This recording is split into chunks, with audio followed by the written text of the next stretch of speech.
Americans are very loud. I swear you have loud hailers hidden in your clothes somewhere. Over 40, the tourists tend to be more on the very overweight side.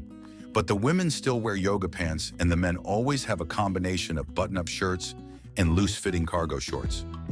And both men and women wear baseball caps and Oakleys or sunglasses similar to that style, with white trainers. Under 40, you're very friendly, in a way that's both endearing and creepy. When we chat, I feel like I'm being indoctrinated into a cult. The way they dress. For some reason, Americans abroad dress like they're doing some hardcore exploring in the Amazon, even when they're just visiting a European city. Hey, oh, you're Irish, Scottish, Italian, etc. I'm same too. Oh, really? Whereabouts you from? California. My great-great-great-grandpappy was from here, though. Amazed by things which are more than 200 years old, presumably because they don't have many things that old in the USA. Saying, hi, how are you? To the barista, servers, retail workers. My country doesn't quite have that culture, so I find it really sweet. When they cross the street, they expect cars to stop for them. In my country, the cars will run you down without thinking twice. When they introduce themselves, they never say they're from America. Mostly the state, city they're from. I remember I was a small kid in Tijuana. They were typically a lot more good-looking than the local population. The girls were hot as hell. The Marines that would come around from San Diego looked like superheroes and made these other guys look like Sid. We'd get European tourists as well, but the American ones looked bigger and kind of stronger, especially the military guys. Like something out of these Marvel comics, at least the ones in their 20s. All buff, tall, etc. The military tourists were always very friendly to me and made me want to be like them when I grew up, which is why I'm going to enlist in the USMC a few years after college. Haha. Very friendly, generous people, very funny too. They complain that the portions at restaurants are too small.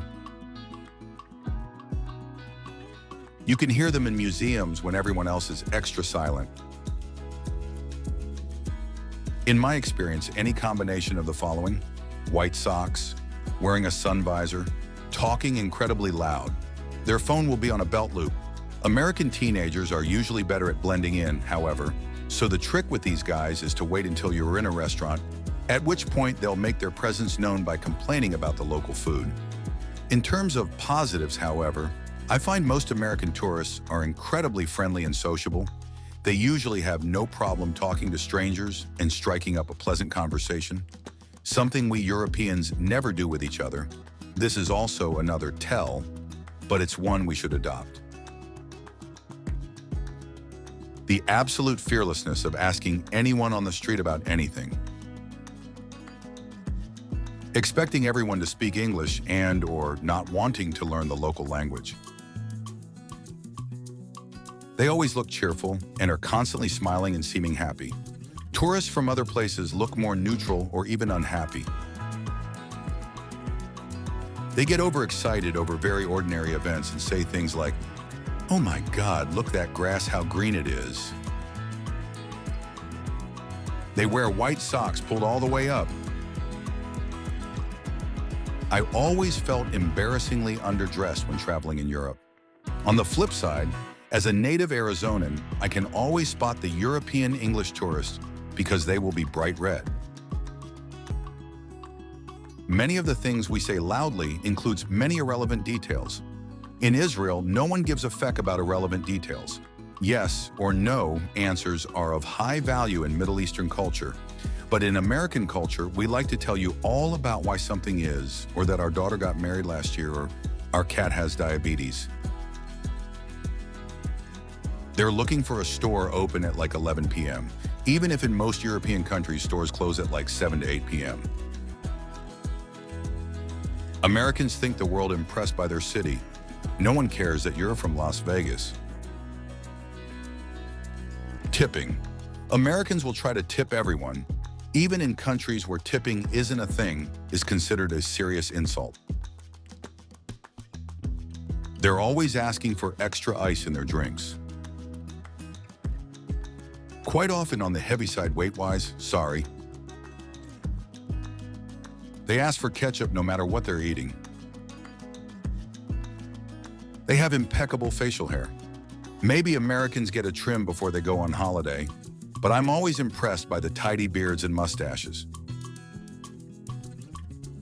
Dollars, god damn it, people. Hit a money exchange before you hit the market, especially in a country where hard currency was still illegal. They're the first to kick off when it's a hot day and the grade 2 listed hotel I work in doesn't have air conditioning. Then they leave a bad review. Believe me, I would love aircon, but we're not allowed to change the building. Their college t-shirt, sweater, or cap. We are morons about diet. Another American moved to where I lived. He preached about high-protein diets, bit about how he couldn't find fat-free milk or pasteurized egg whites in a country that specializes in high-fat cuisine. I've lived in the USA for 18 years, originally from England. It's not really anything specific, and it's hard to explain, but Americans have a certain attitude and way of holding themselves that's easily noticeable. They just seem more confident and at ease than other nations. You don't notice it at first, but it's easy to spot after you've lived here a while.